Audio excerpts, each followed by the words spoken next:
행하여 왔노라.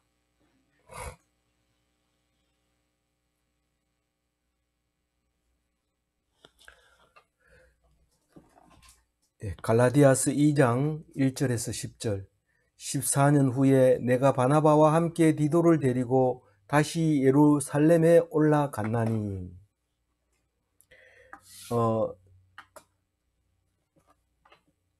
이 갈라디아서는 사도 바울이 1차 전도 여행을 마치고 갈라디아 1차 전도 여행에서 전도해 놓은 갈라디아 지방 사람들에게 편지를 썼는데,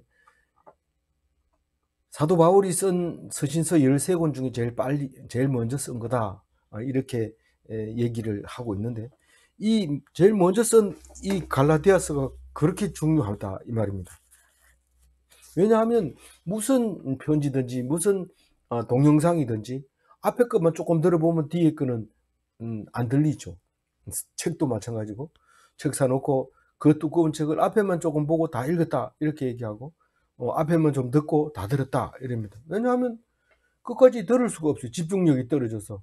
그래서 틀어놓고 자는데 다 들었다 이러는데, 어떤 사람은 끝에만 듣고 구하라, 내 끝에 것도 알잖아 이렇게 하는데, 사실은 그게 힘들죠. 어려운데, 오늘 이 갈라디아서는 사도 바울을 이해하는데 매우 유효적절합니다. 사실 사도 바울이 이 행적에 대해서는 누가가 쓴 사도행전을 읽어보면 잘 압니다. 그러나 누가가 보고 썼기 때문에 정확하게는 아닙니다. 연대를 따지거나 순서를 따지는 것은 객관적으로 밖에서 본 것이 더 정확합니다. 누가 어디로 갔고, 바울이 어디에서 자고, 뭐 어떤 활동을 했고, 이거를 적는 데는 누가가 훨씬 잘 씁니다. 전문가이기 때문에 그걸 쓰는데.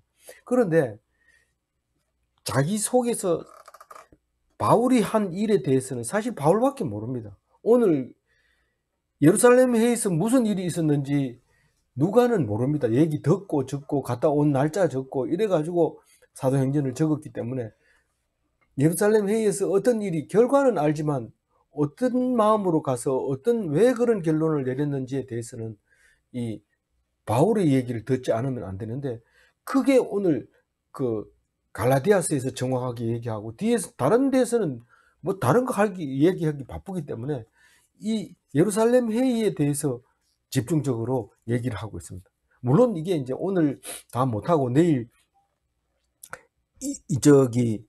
이어서 우리가 묵상을 해야 될 텐데, 어쨌거나 오늘 예루살렘을 방문해서 예루살렘 회의한 내용이 아주 중요한 얘기가 이제 시작이 됩니다. 사실 예루살렘 회의가 기독교의 시작이죠. 거기 회의가 없었다면 그건 바울교로 끝났을 가능성이 높죠. 바울교 이렇게 끝났을, 예수 이름을 달고. 그래서 모하마드 같은 사람은 예수 이름을 쓰긴 하지만 자기가 했는 법을 더 중히 여기고 다른 법을 무시하기 때문에 엉터리가 생겨가지고 우리의 대적이 되는데, 참 안타까운 일이지만 사실 하나님은 그런 사람을 통해서 기독교의 가치를 높이고 기독교의 바른 진리를 깨달아 알게 해 주셨습니다. 말이 안 되는 것 같지만요, 사실 성경 전체가 말하듯이 대적이 없이는 올바로 설 수가 없습니다. 왜냐하면 대적을 먹고 사는 거기 때문에. 악인은 의인의 밥이다. 그러면 밥이 있어야 의인이 살죠. 만약에 악인이 하나도 없다면, 의인만 있다면 그게 무슨 의인입니까? 아무것도 아니죠. 그냥 보통 사람이죠. 그러니까 의인은 악인이 만드는 건데, 악인이 못됐으면 못됐을수록 훌륭한 의인을 만들게 됩니다. 그래서 우리가 내 환경은 왜 이럴까? 그리고 원망하거나 그렇게 하면 의인이 될 수 없습니다. 오직 그 환경을 감사하고 기뻐하고, 그러면서 하나님을 바라볼 때 가만히 있었는데 의인이라고 얘기를 합니다. 놀라운 일이죠. 오늘 그 얘기 내일도 묵상하지만 그런 얘기를 하게 되죠. 오늘 14년 후에 이 말은 앞에서 3년 동안 뭐 했다고 그랬어요? 앞에서 우리 1장에서, 갈라디아서 1장에서 3년 동안 다메섹에서 전도를 했어요. 어디서 회심을 했어요? 다메섹에서 전도했어요. 회심을 했어요. 다메섹 가까이 가가지고 부활하신 예수님을 만나는 바람에 헷가닥 해가지고 기독교인이 된 다음에, 그런 다음에 다른 데 안 가고 계속 다메섹에서 3년 동안 사역을 했는데 어떻게 그렇게 할 수 있었느냐. 맨 처음에는 헷가닥 했다는 소리를 듣고 누가 잡으러 와요? 나밧 왕, 왕의, 예, 아레다 왕이 사람을 보내서 잡아와라. 배신자다. 이렇게 해서 그랬는데, 사도 바울은 정면 돌파를 했죠. 왕을 찾아가가지고 나는 이렇게 해서 하나님을 경험했습니다. 나를 풀어주세요. 나는 이 나라에 대해서 반역하고 싶은 생각 없습니다. 이렇게 당당하게 얘기했을 때 알았다. 그동안 했는 일에 대해서 내가 할 테니까 이거는 불체포 동의 아니다. 이래가지고 이거 들고 있으면 내 부하 누구든지 너를 보호할 거다. 뭐 이런 정서를 하나 받아왔을 것 같아요. 왜냐하면 그건 자세히는 모르지만 3년 동안 갔다 와가지고 다메섹에 와가지고 3년 지냈다. 그 얘기를 우리가 1장에서 묵상을 했습니다. 그리고 14년 후에 이랬으니까 이 이야기 이 내용으로 봐서는 회심하고 14년 후에 이렇게 읽어야 될 것 같아요.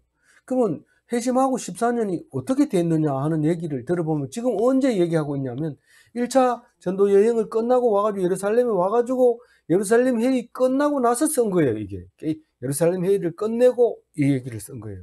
읽어보면 내용을 보면 그러니까 예루살렘 회의 내용이 들어있죠.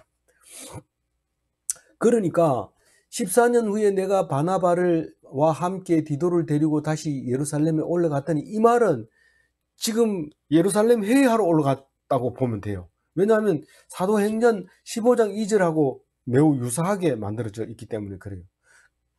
이게 뚝 떨어질 수도 있어요. 1절만 뚝 떨어져가지고 뒤에 하고 연결이 안 될 수도 있지만 올라갔나니 하고 마치지 않고 계시를 따라 이렇게 했기 때문에 이것은 뒤에 거하고 붙어 있기 때문에 뒤에 거 붙어 있다면 이 예루살렘 회의할 때 올라간 거예요. 근데 다시 올라갔다 이러니까 두 번째 올라간 것처럼 읽혀지지만 사실상 세 번째 올라갑니다. 뭐가 세 번째라고? 사도 바울이 회심하고 기독교로 개종하고 세 번째 올라갔다 이 말입니다. 첫 번째 올라갔을 때는 언제 올라갔어요? 이제 예수를 믿기 시작하니까 바나바가 데리고 베드로한테 가서 허락 맡아가지고 우리 함께 예수 믿기로 했다고 내가 얘기해 줄게. 딱 갔는데 사람들이 막 잡으려고 합니다. 야, 말도 안 되는 소리 하지 마라. 그놈이 지금 사기꾼이고 다시 우리를 잡으려고 한다. 이래가지고 막 대들어서 죽이려고 합니다. 그러니까 동료들이 빨리 붙들어가지고 가이사라로 배를 타고 보내면서 다소로 가라. 네 고향으로 가라. 이렇게 보냅니다. 가이사라가 어딘데요? 거기 가이사라 빌립보에 가면은 그 바닷가지요, 바닷가. 바닷가인데 우리 가면은 볼 수 있습니다. 그 로마 시대 때 요새들이 남아 있는 곳인데 그쪽에서 배를 타고 다소로 이제 가가지고 이제 칩거하게 되는 거죠.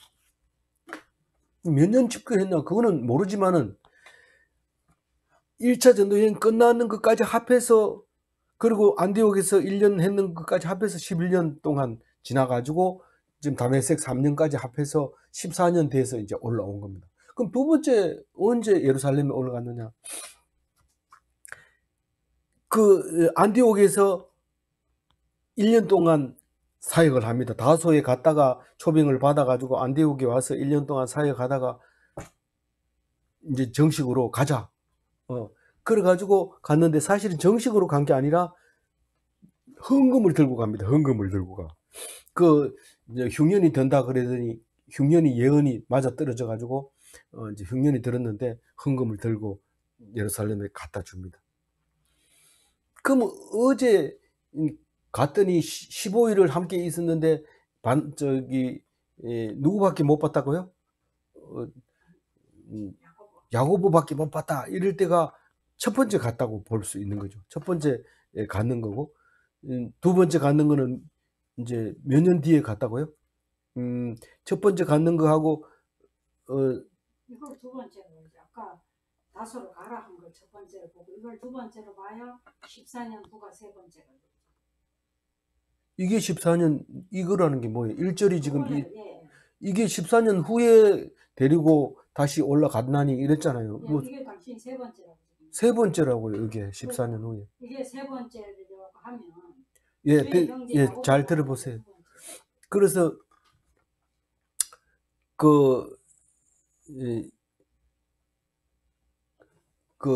데리고 가서 지금 두 번째 갔는 얘기를 하려고 그래요. 내가 두 번째는 어떻게 갔다고요? 헌금 가지고 갔다고요.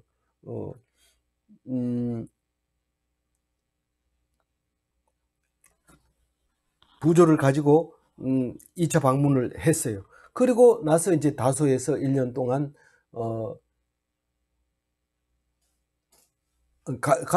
가서 이제 부조를 주고 도로 가서 1차 전도 여행으로 바로 올라갑니다. 같이 갈 사람 누구죠?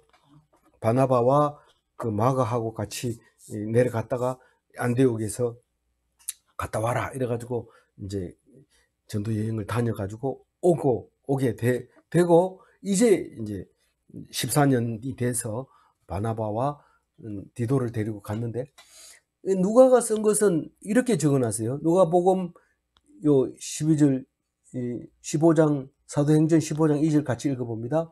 바울 및 바나바와 그들 사이에 적지 아니하는 다툼과 변론이 일어난지라 형제들이 이 문제에 대하여 바울과 바나바와 및 그 중 몇 사람을 예루살렘에 있는 사도와 장로들에게 보내기로 작정하니라.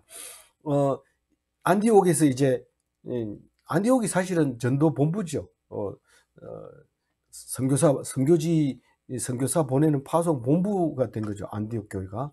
근데 거기서 이제 바울과 바나바가 이제 1차 전도여행 갔다 온 두 사람을 대표로 해서 벌써 이제 바울이 이거는 갔다 오고 났으니까 바울이 먼저 이름이 나오죠.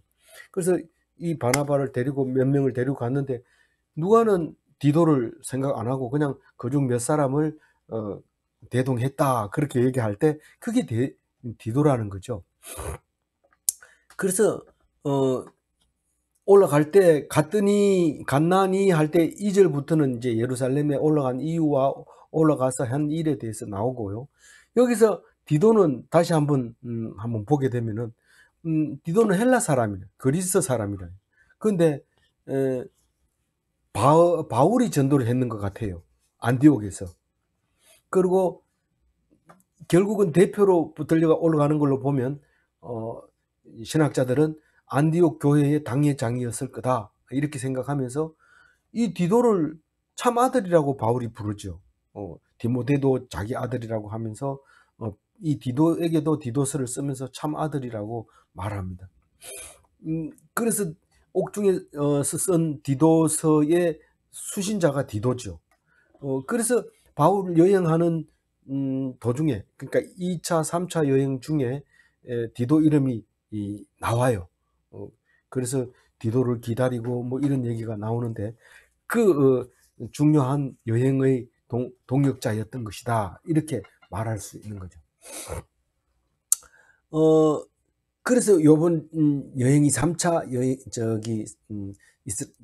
예루살렘 방문이다라고 정리를 하게 됩니다. 그래서 이거를 1절을 제대로 이해하려면 사도행전 다 읽어야 되죠. 뭘 다 해야 돼요? 13권을 다 참고해야 되죠. 연도수를 끼워 맞춰야 되죠. 그리고 이걸 알아내는 방법은요. 수없이 이 바울이 자기 간증을 합니다. 오늘도 이제 간증이나 마찬가지죠. 이게 간증하죠. 그래서 여러 개를 가지고 이렇게 조합을 해야 되는데 이 실제로는 딱 맞아 떨어지냐면 안 맞아 떨어지는 게 누가가 봤을 때 연도수하고 이 바울이 얘기할 때 하고 다를 수도 있고 바울은 앞에 얘기했다 뒤에 얘기했다 막 이렇게 할 수 있지만 그래도 누가는 연도별로 정리하려고 무척 사도행전을 잘 정리해서 사실 사도행전이 잣대가 돼가지고 그걸 기준으로 해서 다른 서신들이 어디에서 쓰여졌는지 어떻게 쓰여졌는지 이제 이해가 되고 해석이 되게 되는 것이죠. 2절 읽어봅니다.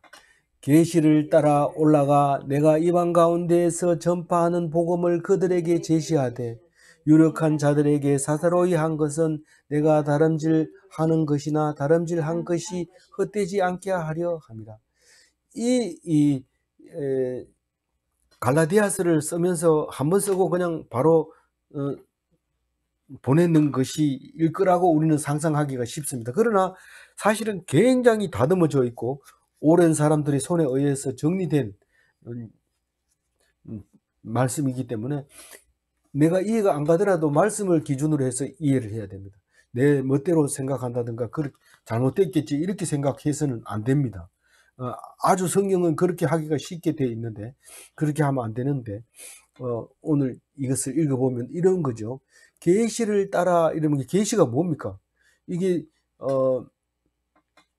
요한계시록 할 때 1장 1절에 나오는 그 계시가 이 계시이기도 하고요. 또 그 로마서에 나오는 예정에 따라 예정 여기도 이 계시라는 의미를 가지고 있습니다.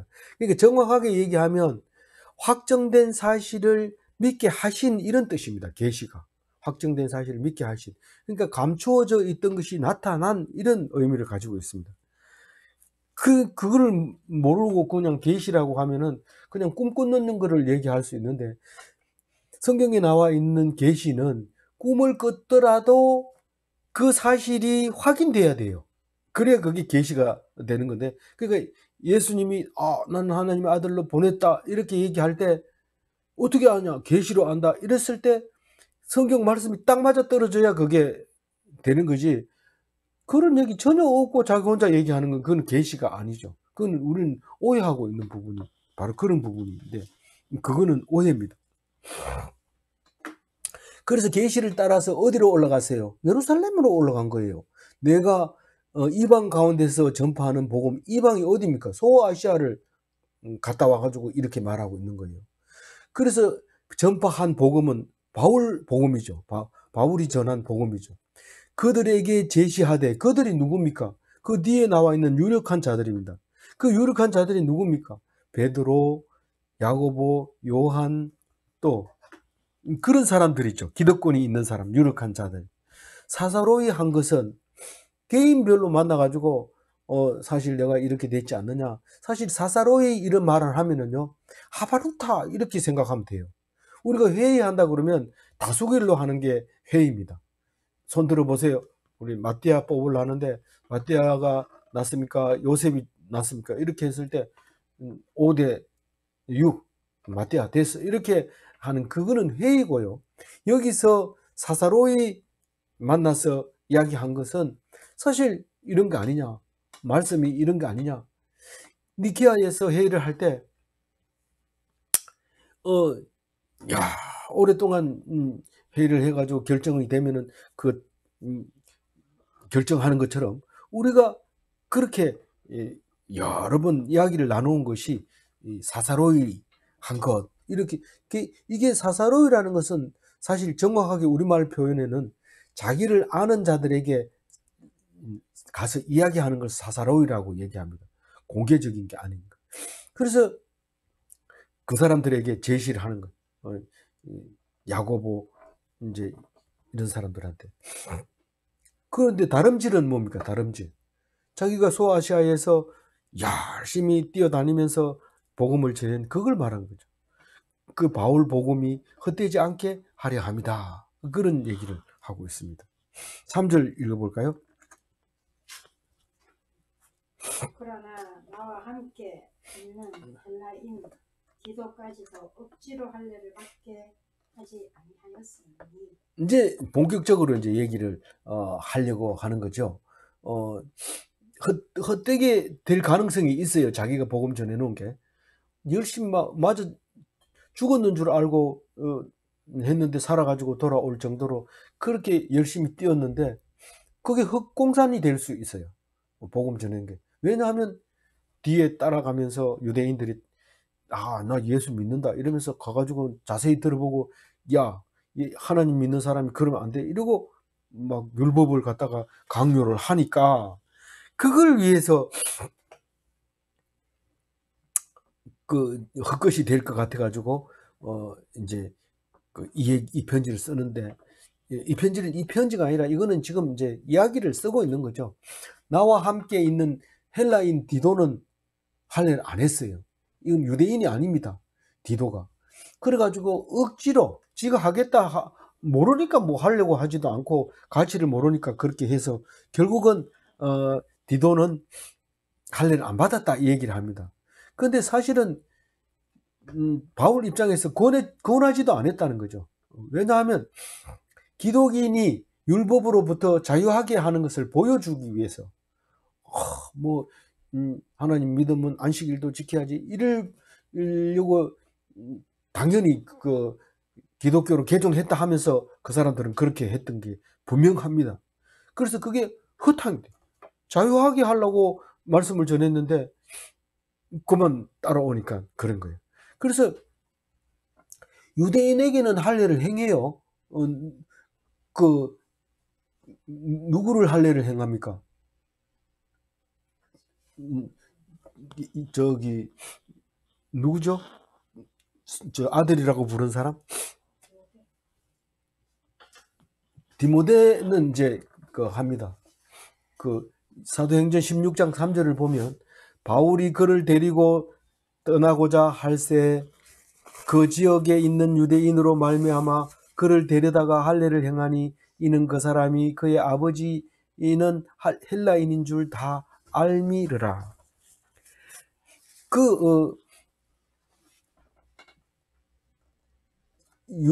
그러니까 아버지가 헬라인이니까 할례를 안 했을 거다. 그리고 모를 거다. 그러니까 그걸 위해서 전도 목적으로 할례를 해서 데리고 다니겠다는 거죠, 디모데를. 그게 언제 그러냐면 2차 전도 여행 때. 그러니까 이 이야기 있은 뒤에 그렇게 한 거예요. 안 해도 된다는데 왜 했어? 이러지만 유대인들은 할례 안 한 사람을 거룩히 구별해서 아주 싫어하거든요. 회당에도 못 들어올 수 있어요. 그렇기 때문에 전도하려면 할례 해야 된다. 들어가가지고 안 해도 된다는 것을 선포하는 건 괜찮지만 데리고 들어갈 자격은 일단 있어야 될 거 아니냐. 그래서 이제 유대인을 전도하는 목적으로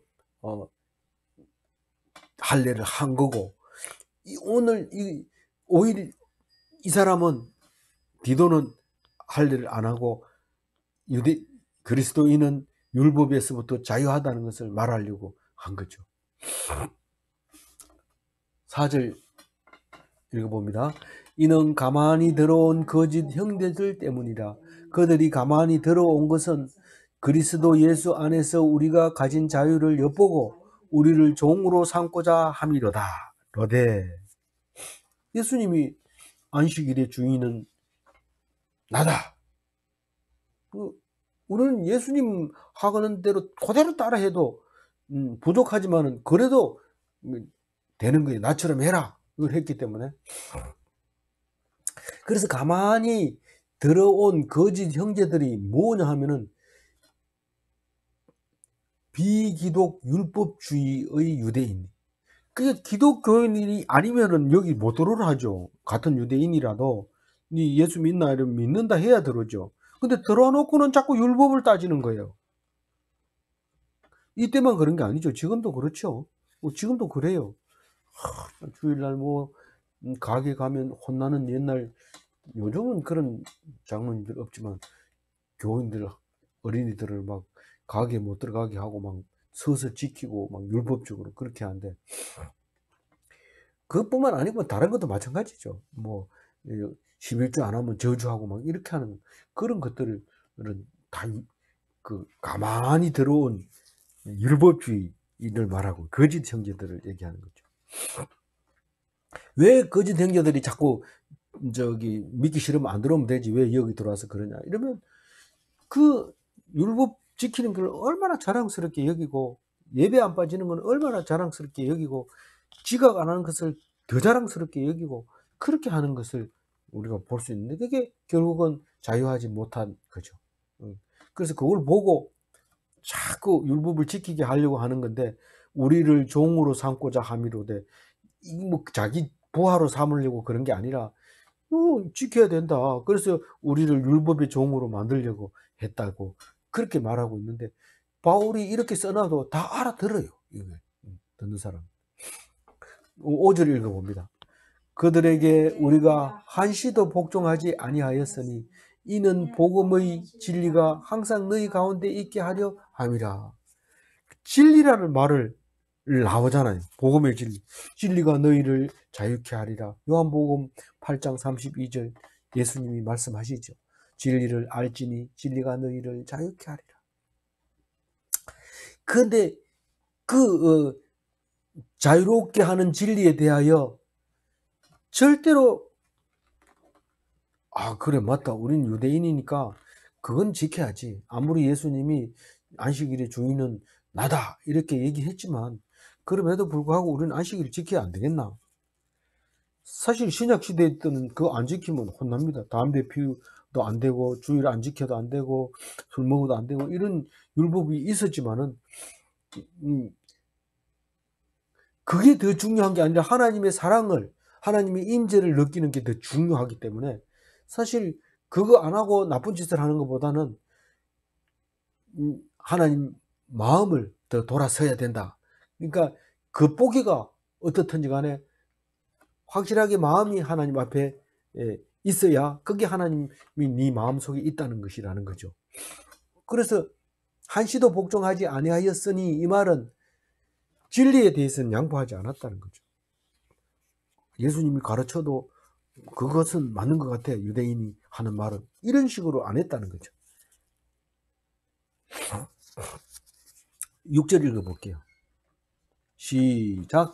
유력하다는 이들 중에 본래 어떤 이들이든지 내게 상관없으며 하나님은 사람을 외모로 취하지 아니하시나니 저 유력한 이들은 내게 의무를 더하여 준 것이 없고. 유력하다는 이들 누구라고요? 야고보, 베드로, 요한 이런 사람들을 말하는 거예요. 근데 본래 어떤 사람이든지 나하고 상관이 있는 사람 아무도 없다. 다시 말해서 종교 지도자는 나한테는 기독교 종교 지도자는 없다. 그 사람 유대 종교 지도자는 내가 잘 안다. 가마리엘 밑에서 내가 있었기 때문에 그거 사내들인 공회에 가면 아는 사람 많고 그 사람들 밑에서 배운 게 많기 때문에 나하고 관계 있지만 개신교에서 그리스도 교회에서는 어떤 이든지 내하고는 관계 있는 사람 없다. 그 얘기를 합니다. 그래서 그게 무슨 뜻이냐면 진리가 자유케 하는 그 모습이 뭐냐면 외모를 취하지 않는 거예요. 하나님은 사람을 외모를 취하지 아니하니시는. 그럼 외모를 안 취하면 내모를 취하냐? 내모를 취하죠. 근데 내모를 어떻게 취하는지 어떻게 알아? 모르죠. 내가 저 사람의 신앙을 어떻게 알아요? 나도 내 신앙을 모르는데 네 내일 꼭 믿을 수 있을 것 같느냐? 모르죠. 하나님 내일 또 여전히 오늘과 같은 믿음이 있을 거라고 믿고 오늘 기쁨으로 살아가는 거죠. 저 유력한 이들은 내게 의무를 더해 준 것이 없고 이 말은 뭡니까? 내가 그들에게 해줄 게 아무것도 없다. 내가 꼭 그 사람들한테 해야 될 게 아무도 없다 이 말입니다. 다시 말해서 예수 그리스도를 전하는 데 있어서 반드시 그 예수님 베드로가 있어야 되고 요한이 있어야 되고 야고보가 있어야 되는 건 아니다라는 겁니다.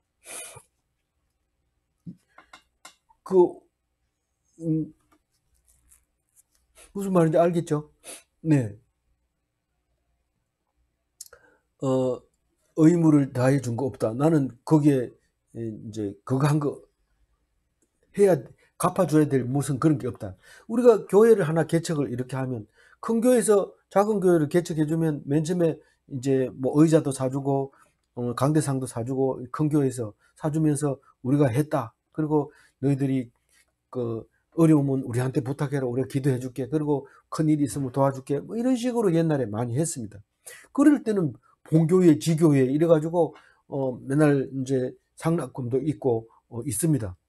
그런데 지금 이 상황에서 바울은 그런 얘기는 내하고 관계없다. 다만 오늘 얘기하려고 하는 것은 7절부터 얘기하려고 하는 것은 이게 옳다고 생각하면 그거 가지고 싸우지 말자.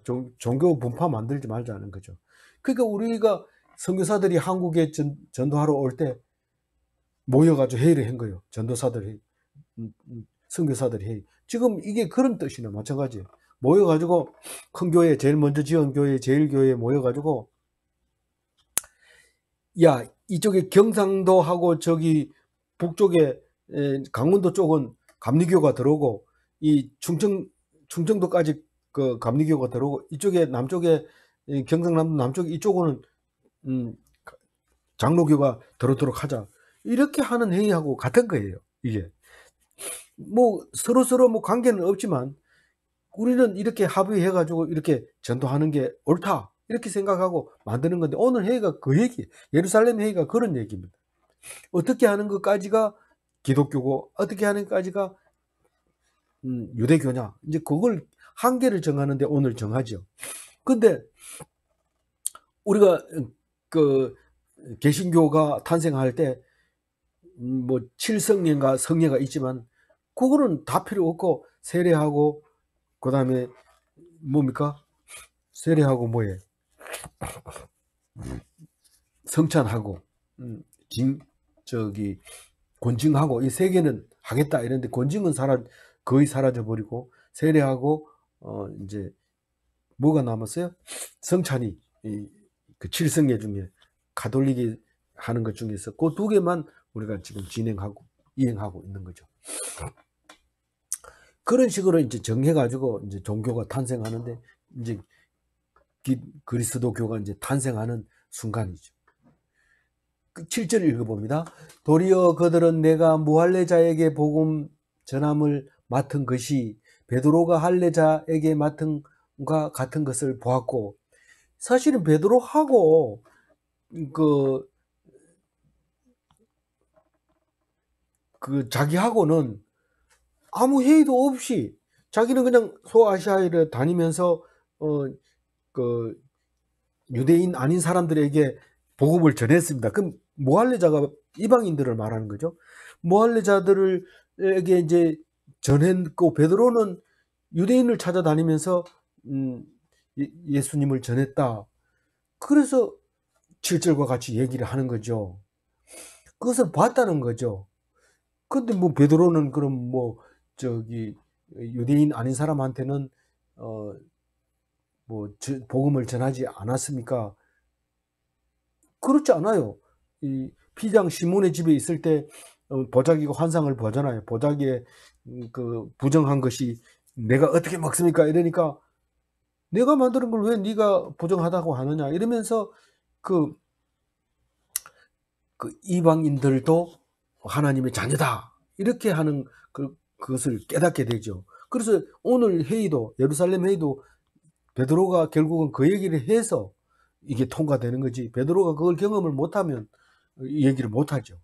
그래서 오늘 베드로하고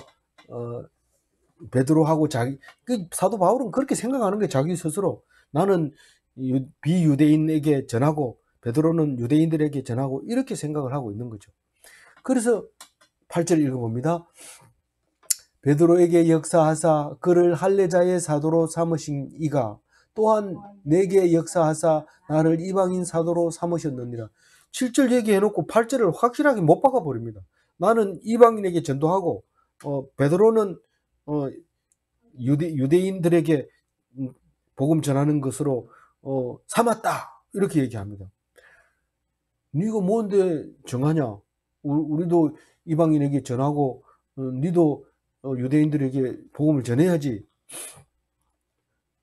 근데 이거는 그야말로 자기가 사도가 자칭 사도하는 것처럼, 복음도 내가 전해준 복음 이런 것처럼 사역도 자기가 딱 정해버린 거예요. 사도 바울이. 그래서 다른 사람 아무 말도 이의 없습니다. 왜냐하면 원래 그렇게 해왔는 거를 자기가 그렇게 말을 만들어버렸기 때문에 어쩔 수가 없어요. 그래서 이 구절을 읽어봅니다. 기둥같이 여기는 야고보와 게바와 요한도 내게 주신 은혜를 알므로 나와 바나바에게 친교의 압수를 하였으니 우리는 이방인에게로 그들은 할례자에게로 가게 하려 합니다. 여기 7절 8절이 모자라서 9절에 확실하게 못을 박아버리는 거예요. 유력한 사람들의 이렇게 했다고 그 사람들의 이름으로 도장을 꽉 찍어버리는 거죠. 여기서 나오는 야고보는 요한의 형 야고보가 아닙니다. 이미 이때는 요한의 형 야고보는 칼로 죽임을 당했어요. 제 1번 사도 중에서는 1번 선교자예요.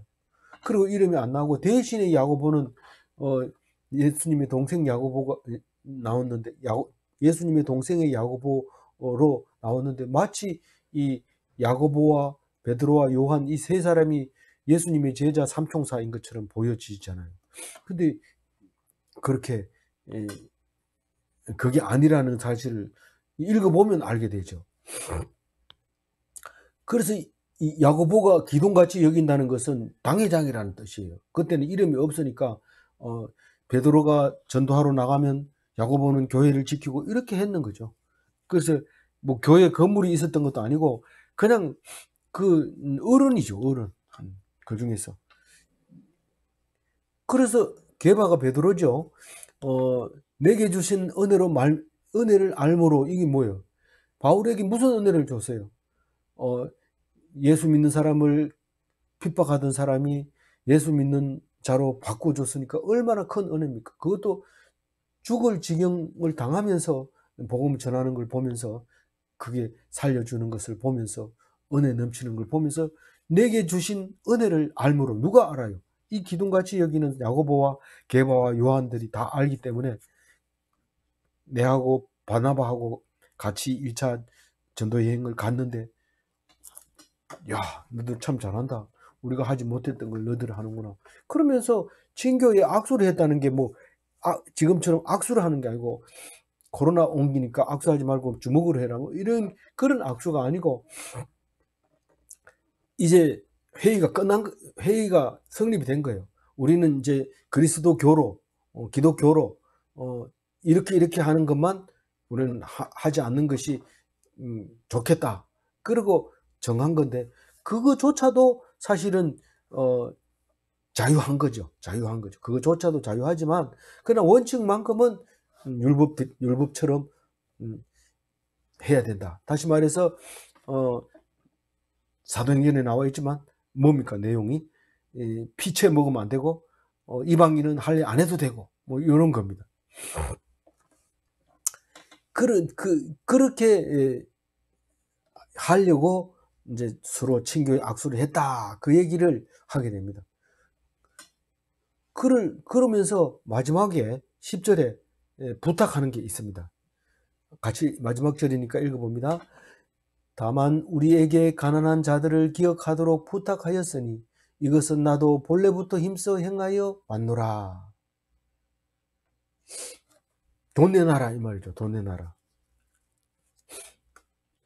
우리가 본교회도 아니고 우리가 연합회 본부도 아니지만은 그러나 우리가 너희들이 전하는 예수가 우리가 전하는 예수하고 똑같다는 사실을 알게 된다. 그러니까 너하고 나하고 같은 형제지만 우리는 관계가 없어서는 안 되지 않느냐. 우리에게 우리가 어려우니까 그것을 기억하고 헌금을 거두면 우리한테 좀 달라. 이렇게 하는 거죠. 이 부탁했다고 베드로는 바울은 부탁했다 하지만 사실 이게 지금 교회 연합회가 돼가지고 이제 상납하는 거 있죠.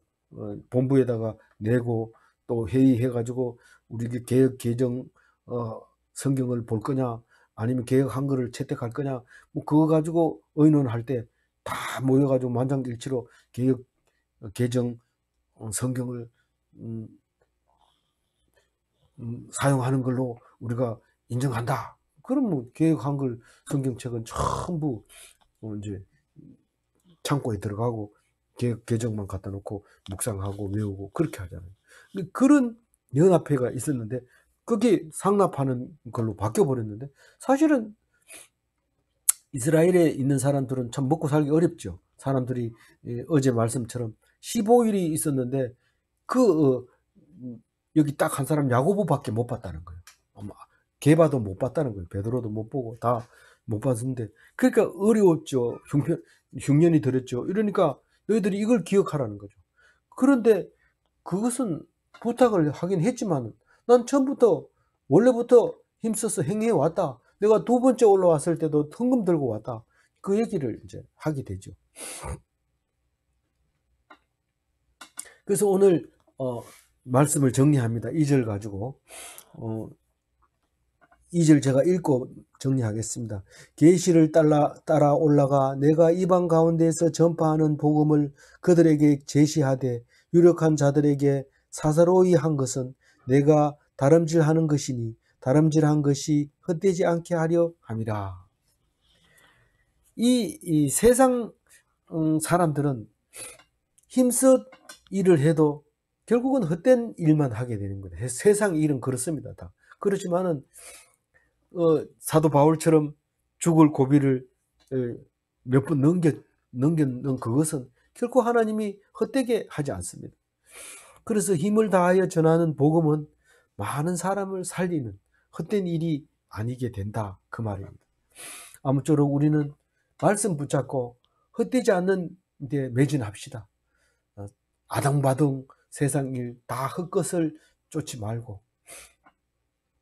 그렇게 하는 모든 기독인이 다 되시기 바랍니다. 기도하겠습니다. 하나님 감사합니다.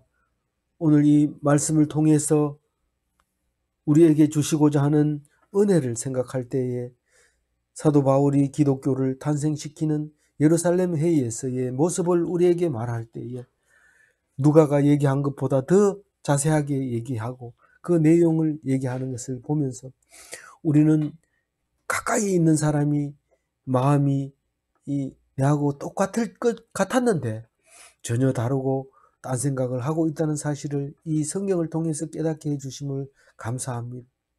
그래서 너는 왜 내 마음과 같지 않느냐라고 가까이 있는 사람과 싸우지 않게 하여 주시고 오직 주님께서 내 마음을 보게 하려고 가까이 있는 사람에게 신앙의 모습을 보여줄 때에 하나님 내가 이단이 되지 말게 하여 주시옵시고 오직 내가 헌신하게 하여 주시옵시고 내가 말씀을 왜곡하지 않게 하여 주시옵시고 내가 말씀 붙잡게 하여 주옵소서. 그래서 하나님 앞에 온전히 쓰여지는 사도 바울 같은 그런 기독인이 되게 하여 주옵소서. 감사하옵고 우리 주 예수 그리스도